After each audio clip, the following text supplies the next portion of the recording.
Wow Fairy Tales।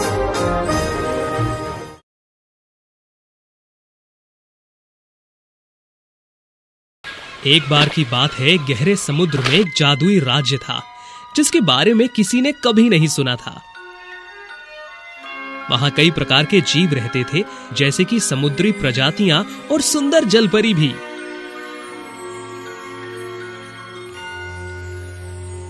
राज्य का शासन समुद्र के राजा पोसाइडन और रानी मां एलिजा द्वारा संचालित था। पोसाइडन की 3 बेटियां थी और एक मृतक पत्नी थी जिनसे वो बहुत प्यार करते थे। एरियल नाम की सबसे छोटी राजकुमारी, जो अभी 18 साल की हुई थी, वो उसकी सबसे खूबसूरत बेटी थी। एरियल बहुत दयालु थी और हमेशा हर किसी की परवाह करती थी। जब भी वो इधर उधर समुद्र में घूमती थी तो वे अक्सर उन सभी जीवों की मदद करने को तैयार रहती थी जो मुश्किल में होते थे। उसके मॉली और डॉल्फिन नाम के 2 करीबी दोस्त थे, जो कि एक व्हेल और एक डॉल्फिन थे।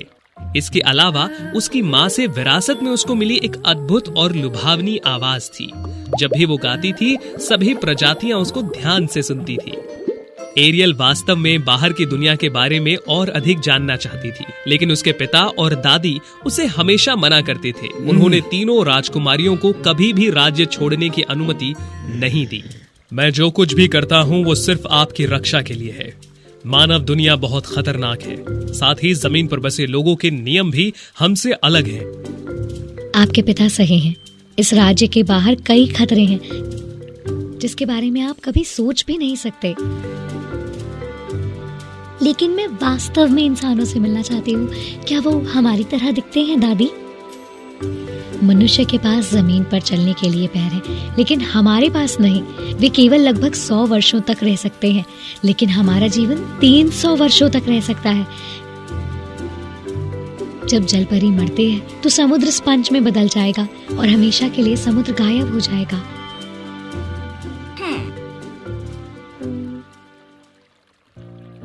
मैं वास्तव में लोगों से मिलना चाहती हूँ और मुख्य भूमि पर सुंदर दृश्य देखना चाहती हूँ। मेरा मानना है कि वे हमारी तरह दयालु होंगे। क्योंकि उसके दोस्तों ने बाहरी दुनिया के बारे में उसे बताया था, इसीलिए एरियल और अधिक उत्सुक थी। फिर उसने अपने दोस्तों की मदद से भागने का फैसला लिया। मॉली लंबे समय से इस राज्य में रही थी। डॉल्फिन के साथ मिलकर वे आसानी से समुद्र के गेट के अंदर और बाहर जा सकती थी। गेट के बाहर जाकर मॉली ने अपना मुंह खोला और इस तरह एरियल बचकर निकल सकी। इसी तरह पहली बार उसे पानी से ऊपर की खूबसूरत दुनिया देखने का मौका मिला। कितना कमाल है ये। डॉल्फिन, वहाँ से कुछ आवाजें आ रही हैं। देखो, एक नाव एरियल के पास आ रही थी। वो राजकुमार विलियम की नाव थी और नाव पर हर कोई उनकी 20वें जन्मदिन का जश्न मना रहा था। भूमि के एक राजकुमार, वो बहुत खूबसूरत और सुंदर लग रहे हैं। एरियल, हम इंसानों के बहुत करीब हैं। नाव पर लोग बहुत खतरनाक लग रहे हैं। बेहतर होगा हम वापस चलते हैं, नहीं तो वो हमें देख भी सकते हैं। नहीं डॉल्फिन, वो एक बुरे आदमी की तरह नहीं दिखाई दे रहे। उन्हें देखकर मैं सिर्फ गाना गाना चाहती हूँ।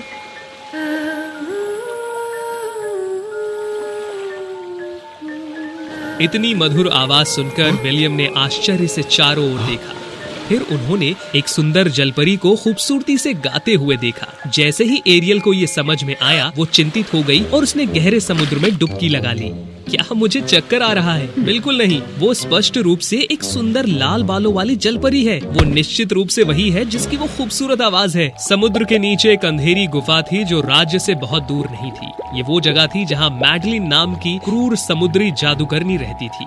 वो पोसाइडन के महल में रहती थी, लेकिन फिर उसके द्वारा किए गए बुरे कामों के लिए उसे दूर भेज दिया गया। उसके पास ब्रेडो नाम का एक नौकर था जो कि एक क्रूर शार्क था। पोसाइडन की सबसे छोटी बेटी को इंसान से प्यार हो गया है। आखिरकार मेरे लिए ये बदला लेने का समय है। ओह बढ़िया, बधाई हो मेरी उस्ताद। लेकिन आपकी योजना क्या है? बेवकूफ, बस इंतजार करो और देखो।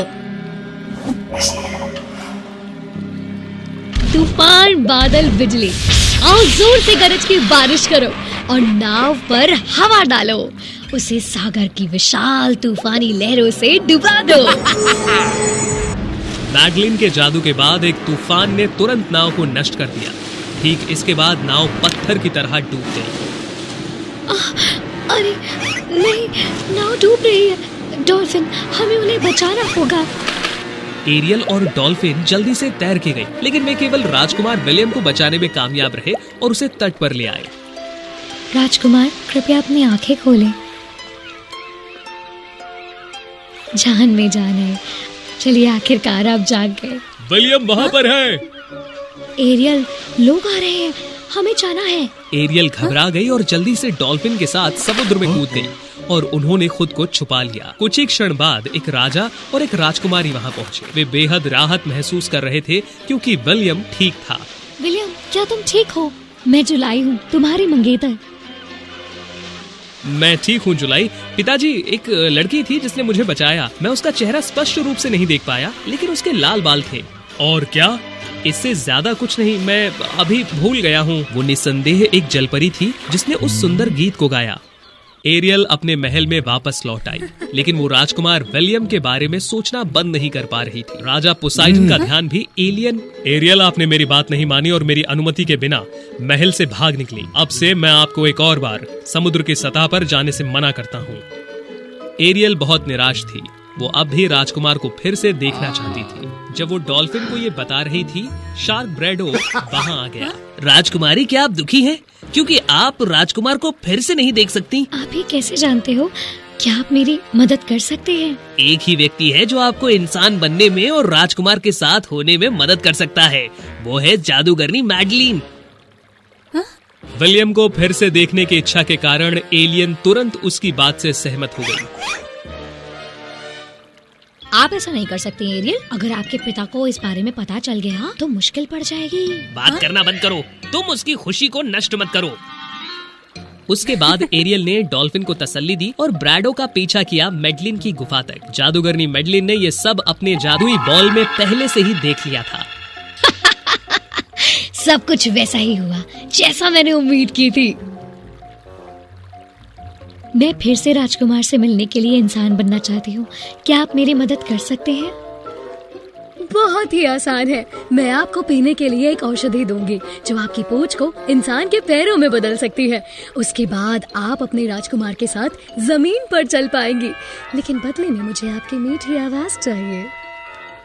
लेकिन याद रखना, अगर राजकुमार किसी और लड़की से शादी करते हैं तो आप मर जाएंगी और हमेशा के लिए समुद्र स्पंज बन जाएगा।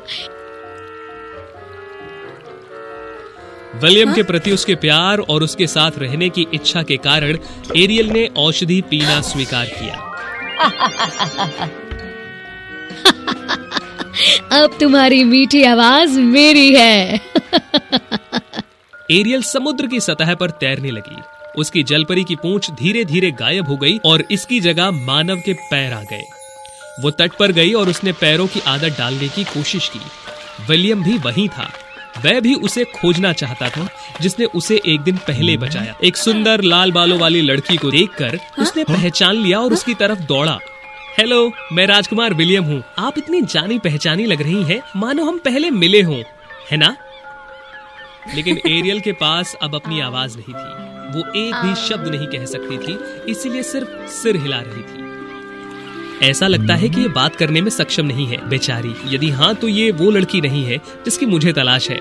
मैं उसकी आवाज को कैसे भूल सकता हूँ? हालांकि एरियल की मदद करने और उसे अपने महल में आने देने की उसने विनती की। राजा वहाँ विलियम और राजकुमारी जुलाई की शादी की तैयारी कर रहे थे। विलियम को जुलाई से प्यार नहीं था, लेकिन उस लड़की से था जिसने उसे बचाया। लेकिन उसके अंदर अपने पिता के आदेश को ना मानने की हिम्मत नहीं थी। एरियल बहुत दुखी थी क्योंकि विलियम से वो कुछ कह नहीं सकती थी। और अगले दिन जब विलियम की शादी होगी तो उसे हमेशा के लिए समुद्री स्पंज में बदल जाना होगा। उस वक्त डॉल्फिन वापस आई और एरियल की दोनों बहनों को पूरी कहानी बताई। वो जल्दी से राजा को कुछ भी बताए बिना जादूगरनी मैडलिन की गुफा की ओर चली गई।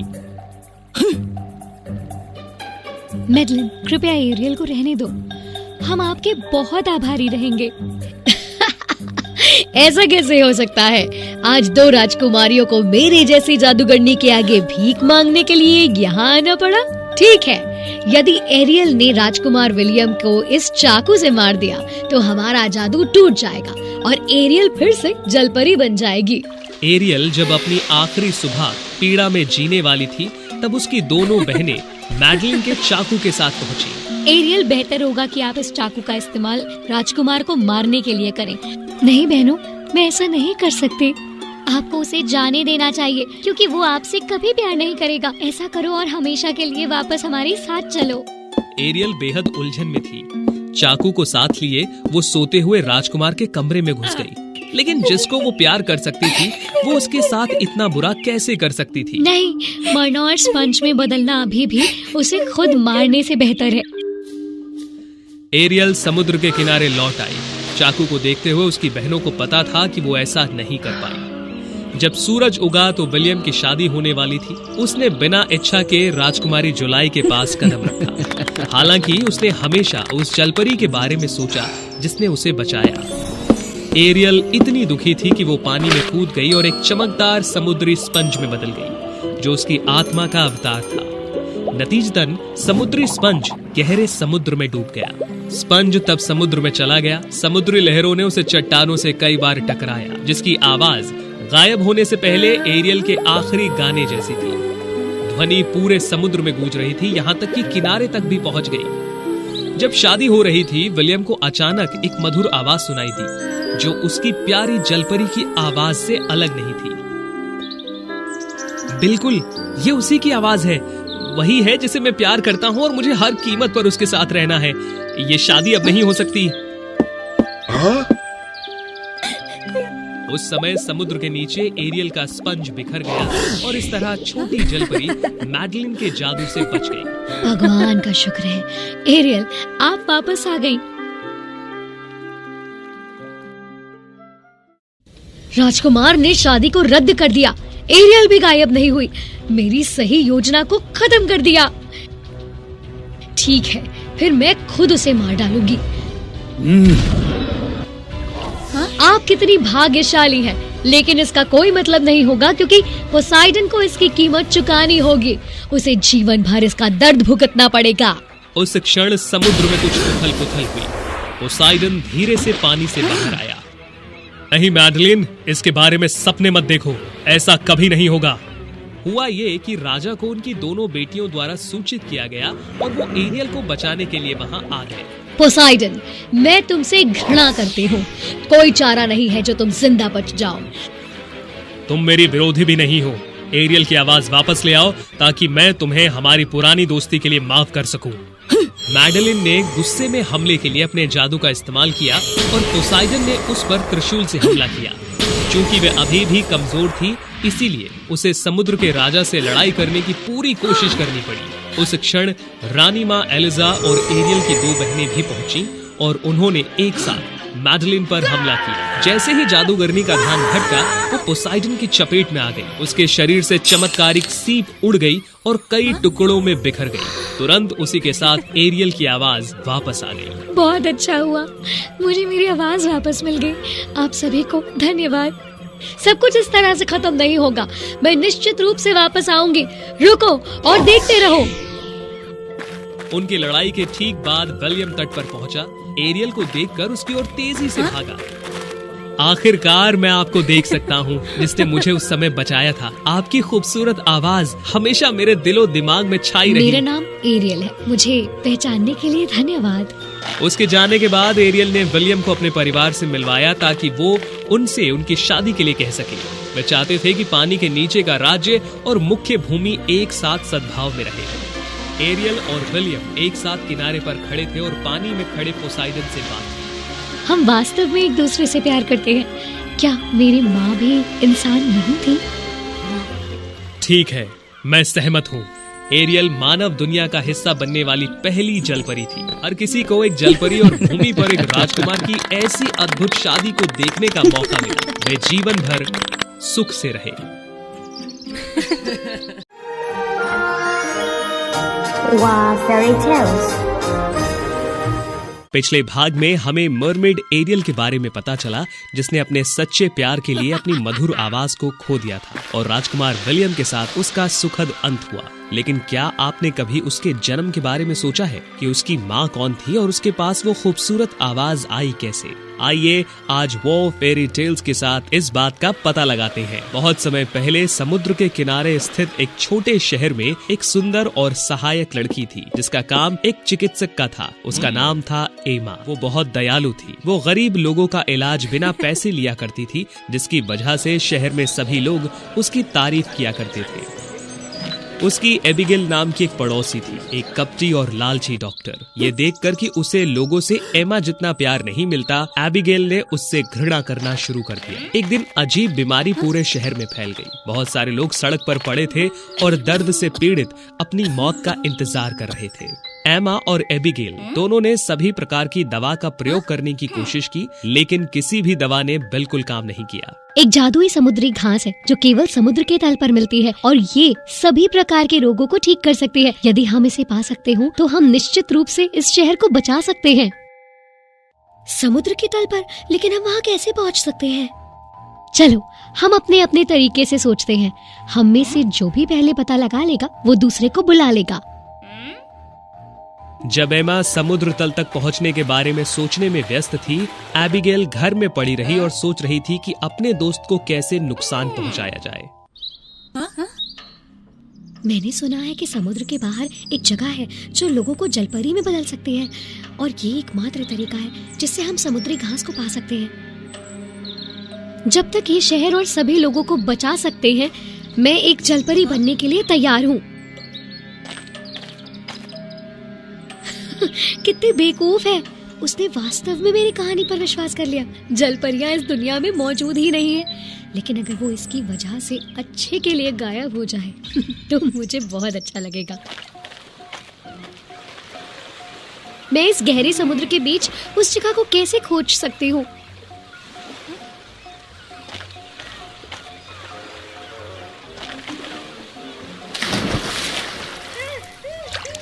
जब वो डूबने ही वाली थी, समुद्र की सतह हिलने लगी। एक विशालकाय व्हेल ने उसे समय रहते बचा लिया।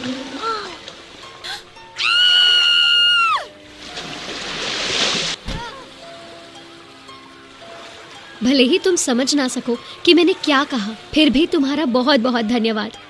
ये मेरा सौभाग्य है। मेरा नाम मॉली है। हे भगवान, तुम बात कर सकती हो। नमस्ते, मेरा नाम एमा है। मैं तुमसे मिलकर बहुत अच्छा महसूस कर रही हूँ। एमा ने जादुई घास को खोजने के लिए अपनी याद।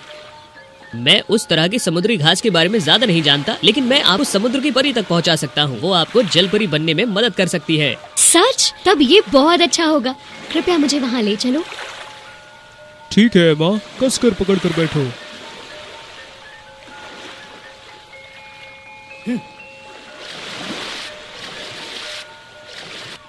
व्हेल एमा को एक सुनसान द्वीप पर ले गई।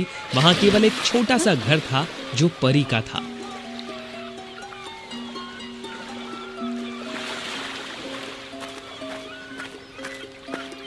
दरवाजा अचानक खुला। एक परी सामने आई। एमा ने आश्चर्य से उसकी ओर देखा। नमस्कार जमीन से आई अजनबी, आपको मुझसे क्या चाहिए? मैं अपने शहर के लोगों को बचाने के लिए समुद्र की तल पर जादुई समुद्री घास को खोजने के लिए जलपरी बनना चाहती हूँ। आप बहुत बहादुर हैं, लेकिन ऐसा करने के बाद आप फिर कभी इंसान नहीं बन पाएंगी। एक बार फिर से विचार कर लें। एमा बिना किसी हिचकिचाहट से उसकी बात से सहमत हो गई। उसने जलपरी बनने का फैसला किया। मैं अपने लोगों को बचाने के लिए जो कुछ भी कर सकती हूँ, मुझे सब स्वीकार है। इस शंख के अंदर जो पानी है उसको पियो और तुम्हारा सपना सच हो जाएगा, लेकिन ये बहुत दर्दनाक होगा। एमा ने तुरंत उस पानी को पिया। उसने महसूस किया कि उसके पैर दर्द से जल रहे थे, लेकिन उसने फिर भी उसे सहन कर लिया। धीरे धीरे उसके पैर मछली की पूंछ में बदल गए। आप पहली व्यक्ति हैं जिसने जलपरी बनने की हिम्मत की। इस समुद्री शंख में वे ध्वनियां भी थी जो सदियों से समुद्र की चट्टानों के नीचे शुद्ध थी। अब से आपके पास एक अद्भुत आवाज होगी जो इस दुनिया में सबसे सुंदर होगी। तुम्हारा बहुत बहुत धन्यवाद परी। ठीक है, जाओ और उस समुद्री घास को खोजो। मेरी शुभकामनाएं तुम्हारे साथ हैं। अपने नए रूप के कारण एमा आसानी से समुद्र तल तक पहुंचने में सक्षम थी। वहां उसने एक पूरी नई दुनिया देखी जहां सभी जीव एक साथ शांति से रहते थे। हे भगवान, मैं भूल गई, मुझे अभी उस समुद्री घास को ढूंढना है। लेकिन समुद्र बहुत ही बड़ा था। अब मैं क्या करूं? अगर मुझे समय रहते पता नहीं चला तो पूरा गांव खतरे में पड़ जाएगा। वहां कुछ चमक रहा है, शायद यही वो चीज है जिसकी मुझे तलाश है।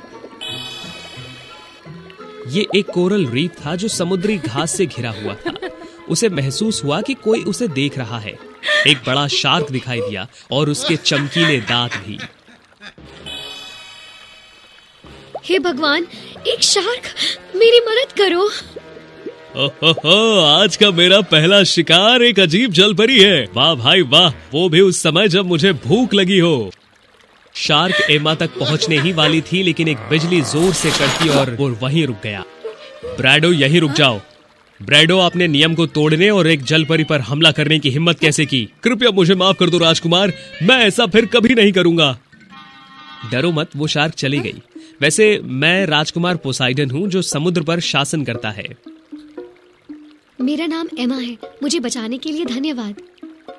एमा ने पोसाइडन को अपनी कहानी बताई। आप इतनी दयालु और बहादुर लड़की हैं। मुझे उस जादुई समुद्री घास को खोजने में आपकी मदद करने दीजिए। आपका बहुत बहुत धन्यवाद। ये जानकर कि एमा मछली की पूंछ से धीरे धीरे परिचित हो रही है, पोसाइडन ने उसकी मदद करने की पूरी कोशिश की। एमा एक बहुत ही समझदार लड़की थी और उसे थोड़े ही समय में इसकी आदत हो गई। उन्होंने मस्ती की और एक साथ कई चीजों के बारे में बात की। एमा ने पोसाइडन के लिए अपनी खूबसूरत आवाज में समुद्र की कई धुनों को गाया। पोसाइडन ने उसकी दया और बहादुरी की प्रशंसा की, जबकि एमा ने उसकी ताकत और सच्चाई की तारीफ की। धीरे धीरे उन्हें एक दूसरे से प्यार हो गया। लंबे सफर के बाद समुद्री जीवों की मदद से एमा और पोसाइडन ने आखिरकार जादुई समुद्री घास को ढूंढ ली। राजकुमार, ये गुफा कई दिनों से चमक रही है। मेरा मानना है कि अंदर कुछ मूल्यवान होना चाहिए। हाँ, मैंने भी इस तरह की रोशनी पहले कभी नहीं देखी। तो फिर ये एक संकेत होना चाहिए। मुझे यकीन है कि जादुई समुद्र घास गुफा के अंदर है।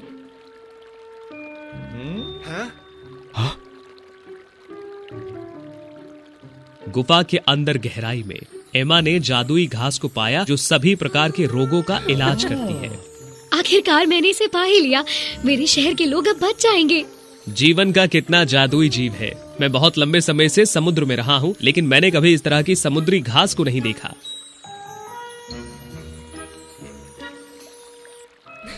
अब जो ये मुझे मिल गया है, मैं जल्द से जल्द सभी को बचाने के लिए अपने शहर वापस जाना चाहती हूँ। एमा, आपको सचमुच जाना है? कृपया मत जाइए। मैं आपको छोड़ना नहीं चाहता। लेकिन ये मेरी जिम्मेदारी है। पोसाइडन, हर समय मेरी देखभाल करने के लिए धन्यवाद। मुझे लगता है कि अब समय है हम यहाँ एक दूसरे को अलविदा कहते हैं। पोसाइडन वास्तव में दुखी था, लेकिन ये एमा की इच्छा थी, इसीलिए वो उसका सम्मान करता था। उन्होंने अलविदा कहा। एमा उस जमीन की ओर तैर के गई जहाँ उसका शहर और बीमार लोग ठीक होने का इंतजार कर रहे थे। एमा, क्या वो तुम हो? कहीं मैं सपना तो नहीं देख रही? तुम वास्तव में एक जलपरी बन गई हो? हाँ, मैं जादुई समुद्र घास के साथ वापस आ गई हूँ। बिना पानी के ना रह पाने के कारण एमा को खुद को पानी की बाल्टी में डालना पड़ा और फिर सभी को ठीक करने के लिए उसने दवा बनाई। एबिगेल के दिमाग में एक दुष्ट योजना आ गई। अरे एबिगेल, अंत में मैंने दवा बनाना खत्म कर दिया है। वाह एमा, तुम एक प्रतिभाशाली व्यक्ति हो। तुम थक गई होगी, इस दवा का गिलास पी लो, ये तुम्हें ठीक होने में मदद करेगा। एमा ने बिना किसी शक के पानी पी लिया। वो तुरंत नीचे गिर गई और बेहोश हो गई, क्योंकि एबिगेल ने उस कप के अंदर एक नींद की गोली डाल दी थी। एमा, तुम बहुत भोली थी। अब ये दवा मेरी हो गई।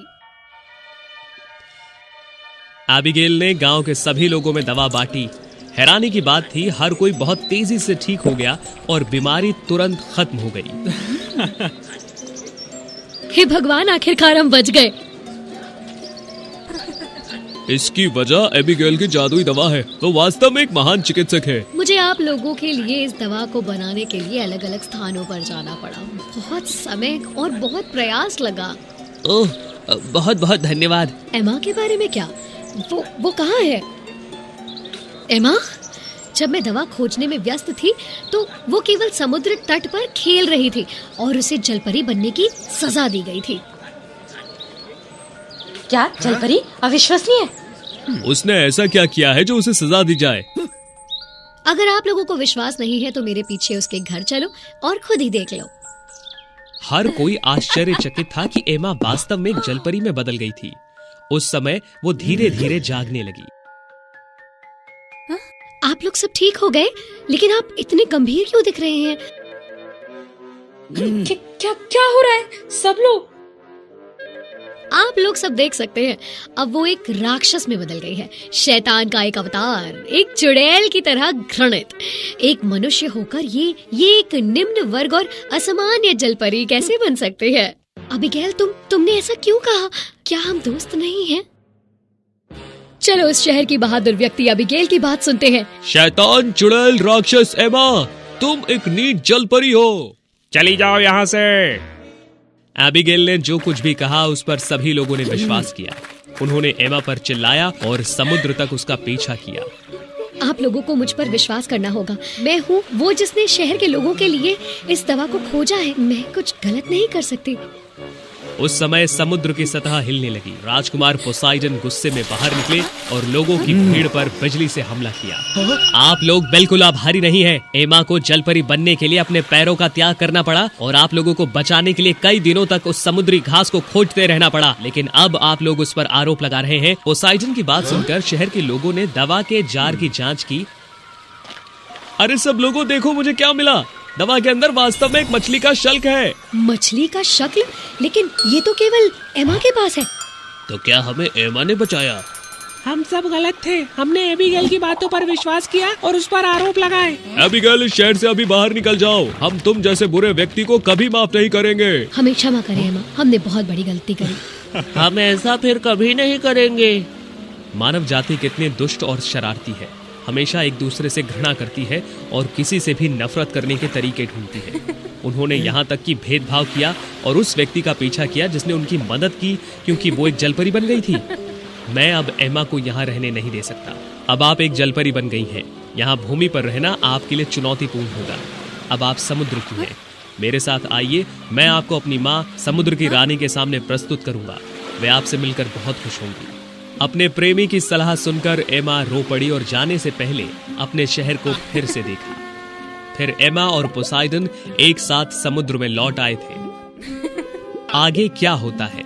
क्या उनका अंत एक सुखद अंत होगा? आइए अगले एपिसोड में वो फेरी टेल्स के साथ जाने। Wow Fairy Tales. पिछले भाग में हमें जलपरी एरियल और प्रिंस विलियम एक मनुष्य के साथ सुखद अंत के बारे में पता चला। अतीत में उसकी माँ एमा एक चिकित्सक थी। उसको भी अपने पैरों का आदान प्रदान करना पड़ा था जादुई शैवाल पाने के लिए, जिसका उपयोग सभी को ठीक करने की औषधि बनाने में किया गया, जिसके कारण वो एक जलपरी में बदल गई। समुद्र के नीचे रहने वाली जादूगरनी मैडलिन और उसके अतीत के बारे में क्या? एरियल के परिवार के खिलाफ उसकी नफरत का कारण क्या है? कहानी जारी रहती है समुद्र के नीचे, जहाँ एक अज्ञात जादू की दुनिया थी जिसमें कई प्रकार के जीव खुशी से एक साथ रहते थे। समुद्र के नीचे के राज्य पर रानी एलिजा का शासन था, जो पोसाइडन की माँ थी। उसकी एक गोद ली हुई बेटी थी जिसका नाम था मैडलिन, जो एक सुंदर ऑक्टोपस लड़की थी। रानी उसे इतना प्यार करती थी कि उसने उसे महल में रहने दिया। मैडलिन अब इतनी कोमल और निर्मल दिल की लड़की है। यदि केवल मेरे बेटे पोर्सिडन ने आपसे शादी कर ली तो वह निश्चित रूप से खुश होगा। मुझे प्रोत्साहित करने के लिए धन्यवाद। यह मेरे लिए सम्मान की बात है।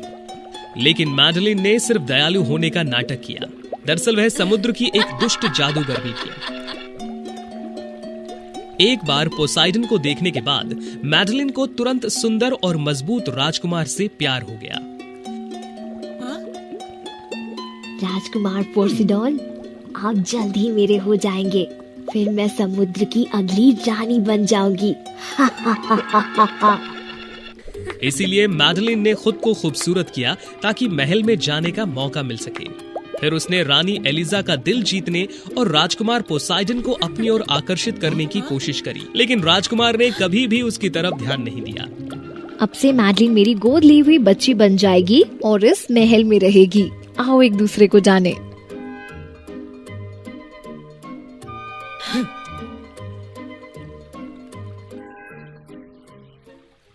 जब रानी और पोसाइडन वहां नहीं होते तो मैडलिन अपने असली रूप में आ जाती। उसने समुद्री जीवों को अपनी मांग को पूरा करने के लिए मजबूर किया और आसपास के वातावरण को भी नष्ट कर दिया, लेकिन किसी ने भी उसका खुलासा करने की हिम्मत नहीं की क्योंकि वो सभी उससे डरते थे। पूरे दिन बदलने के बाद मैडलिन को आराम करने की जरूरत थी क्योंकि सूर्यास्त तक उसका जादू का असर खत्म हो जाता था। हर रात वो एक बंद कमरे में छिपी रहती ताकि कोई उसका असली रूप ना देख सके। उस दिन पोसाइडन एक अजीब जलपरी के साथ समुद्र में लौट आया जिसे वो प्यार करता था। प्रिय माँ, इनका नाम एमा है। हम एक दूसरे से प्यार करते हैं और मैं इससे शादी करूंगा। आपको देखना मेरे लिए सम्मान की बात है, समुद्र की रानी।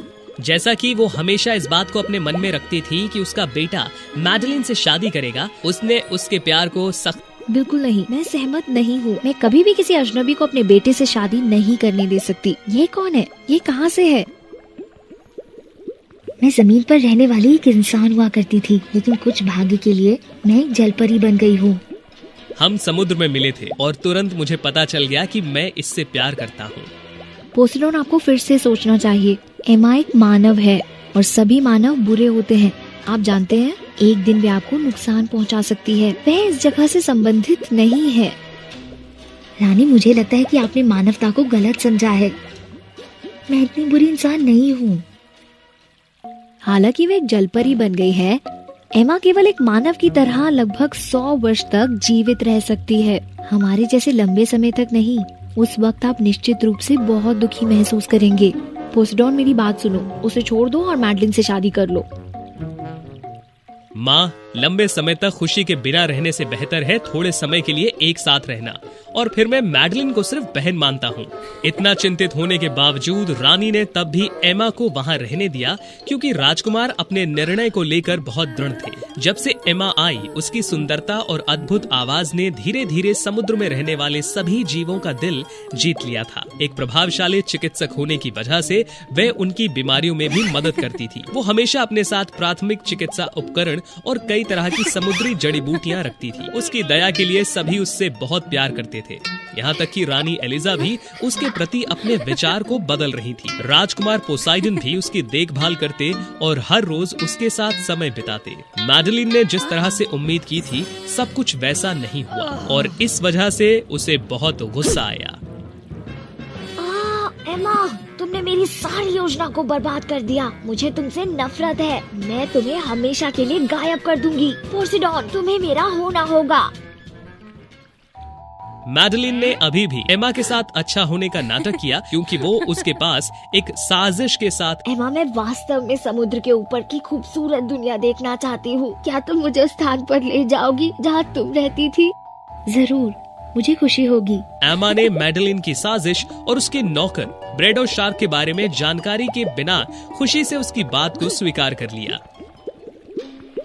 याद रखना, जब समय सही हो तो तुम्हें एमा पर हमला करना होगा, ठीक है? लेकिन एमा राजकुमार पोसाइडन की प्रेमिका है। मैं डरता हूँ। तुम कायर हो। तुम किस बात से भयभीत हो? यदि तुम मेरे आदेश नहीं सुनोगे तो तुम्हें इसके लिए सजा मिलेगी। चिंता मत करो, एमा हमेशा के लिए चली जाएगी, जो सिर्फ एक दुर्घटना होगी। समझ आया?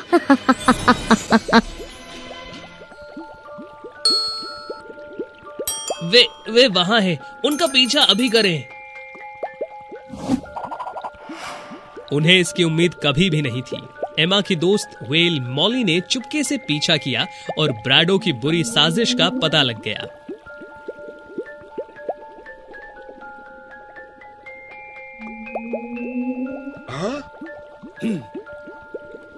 ओह मेरे दोस्त, लंबे समय से नहीं दिखे थे, क्या हाल है?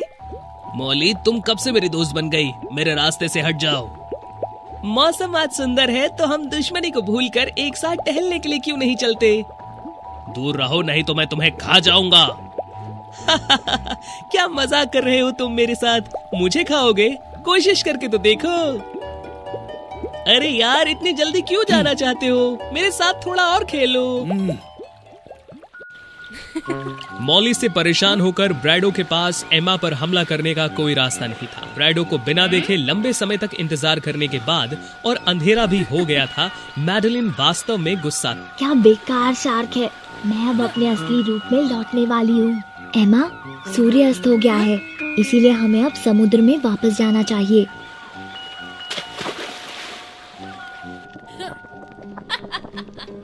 मेरी साजिश सिर्फ उस बेवकूफ शार्क की वजह से बर्बाद हो गई। इस बार मैं खुद एक जहर का मटका बनाऊंगी। देखते हैं कि इस बार तुम कैसे बच सकती हो। अगले दिन मैडलिन ने एक कप चाय में जहर मिलाया और उसे एमा के लिए लेकर आई। एमा, मैंने सिर्फ एक विशेष चाय बनाई है जो तुम्हारी सारी थकान को दूर कर सकती है। जरूर, मुझे खुशी होगी। तुम्हारा शुक्रिया है। जब एमा चाय पीने वाली थी तब राजकुमार पोसाइडन ने उसे आवाज लगाई, एमा, मैं आ रहा हूँ। एमा खुशी से पोसाइडन को देखने के लिए आई। उसने उसे एक कप चाय के लिए आमंत्रित किया जो उसकी चाय से बिल्कुल भी अलग नहीं दिख रही थी। बातों में व्यस्त होने के कारण पोसाइडन को भी एहसास नहीं हुआ कि उसने एमा की चाय ले ली है। जैसे ही उसने चाय पीना खत्म किया, समुद्र का राजकुमार, हालांकि जो बहुत मजबूत था, नीचे गिर पड़ा। पोसेडोन, आपके साथ क्या हुआ है? कृपया उठिए। हे भगवान, लगता है इन्हें जहर दिया गया है। जब मैंने चाय में कुछ नहीं डाला तो ये कैसे हो सकता है? यहाँ क्या हुआ है? हे भगवान, पोसेडोन, आपके साथ क्या हुआ है? माँ, ये बेवकूफ एमा है जिसने पोसेडोन को जहर दिया है। इस दुष्ट लड़की ने उसे नुकसान पहुँचाया है। नहीं नहीं, मैंने नहीं किया। मैंने इसको पहले ही देख लिया था। उसका दुष्ट स्वभाव प्रकट हो गया है। सिपाही, जाओ और अभी एमा को जेल में डाल दो। रानी, कृपया मुझे एक मौका दें। अभी केवल मैं पोसेडोन को बचा सकती हूँ। यदि आपने मुझे ऐसा करने नहीं दिया तो वह विष वाले जहर के कारण मर सकते हैं। माँ, कृपया उसकी बात मत सुनो। वह राजकुमार को नुकसान पहुँचाएगी। उसका चेहरा पीला और उसे बेहोश पड़ा देखकर एलिजा चिंतित और झिझकने लगी। ठीक है, मैं तुम्हें आखिरी मौका दूंगी एमा। सौभाग्य से एमा के पास अभी भी कुछ जादुई शैवाल थी जिसके लिए उसे अपने पैरों का आदान प्रदान करना पड़ा था। उसने जल्दी से पोसाइडन के लिए सबसे अच्छी जहर को खत्म करने वाली दवा बनाई। ये एक जादू की तरह था कि उसकी दवा लेने के तुरंत बाद राजकुमार ठीक हो गए और धीरे धीरे अपनी आंखें खोली। अरे वाह, तुम जाग गए हो। उसका उपाय अद्भुत है। एमा, मैंने जो चाय पी वो जहरीली है। मैंने आपको जो चाय का कप दिया वह जहरीला कैसे हो सकता है? मुझे पता चल गया। जहर उसी कप में था जो मैडलिन मेरे लिए लाई थी। तुम मुझे बदनाम करना चाहती हो? जाहिर है कि यह तुम्हारी चाय का कप है। यह तुम्हारे कमरे में है। नहीं, मेरी नहीं, यह तुम्हारा है। आखिरकार ये चाय का कप किसका है? कौन झूठ बोल रहा है? मुझे एमा पर भरोसा है। वो इस तरह की व्यक्ति नहीं है। मैडलिन और एमा ने इतने क्रोध में एक दूसरे से बहस की कि एलिजा को पता नहीं था कि कौन सच बोल रहा है। जल्द ही अंधेरा हो गया। सूर्यास्त कब हो गया? अरे नहीं, मुझे अभी भागना होगा। लेकिन उसके लिए समय नहीं बचा था। मैडलिन समुद्र की एक जादूगरनी में बदल गई। मैडलिन, क्या हुआ आपको? ये समुद्र की जादूगरनी मैडलिन है। ये हुआ कि उसने खुद को एक अच्छी लड़की में बदल लिया और अब तक मेरे राज्य में घुस के रह रही है। हालांकि मैं उस पर इतना भरोसा करती थी। अगर ये सब नहीं होता, अब तक क्या आपको पता चल पाया था कि मैं जादूगरनी मैडलिन हूँ? एमा, यह सब तुम्हारी वजह से हुआ है, जिसने मेरी पूरी योजना को बर्बाद कर दिया। मैं तुम्हें खत्म कर दूंगी। पोसाइडन और एलिजा इससे एकदम से आश्चर्यचकित रह गई। नहीं, एमा, ध्यान दो। खतरे के समय में एमा ने मैडलिन की ध्वनि तरंगों को रोकने के लिए अपनी जादुई आवाज के साथ गाना शुरू किया। उसकी खूबसूरत आवाज हर जगह राज्य से गूंज उठी। कितना बेहुदा! क्या मैं एमा द्वारा हार गई हूँ? लेकिन यह आवाज बहुत अद्भुत है। सिपाहियों, जल्दी से जादूगरनी मैडलिन को जेल में डाल दो। एमा, मैं आप पे शक करने के लिए माफी मांगती हूँ। मैं सहमत हूँ कि आप समुद्र में अगली रानी बनने की लायक हैं। पोसाइडन और एमा की शादी जल्द ही सभी समुद्री जीवों की मौजूदगी में हुई। हालांकि जब लोगों ने ध्यान नहीं दिया तो ब्रैडो शार्क जेल में घुस गया और जादूगरनी मैडलिन को बचाने के लिए चेन को काट दिया।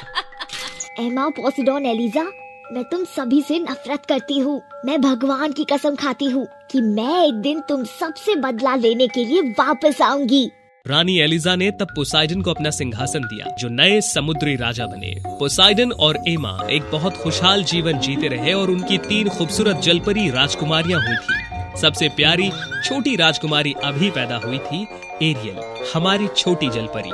ये पोसाइडन समुद्र के राजा के परिवार के साथ समुद्री जादूगरनी मैडलिन के बीच दुश्मनी की शुरुआत थी। बने रहे और छोटी जलपरी एरियल के सीक्वल को वो फेरी टेल्स के साथ जरूर देखें।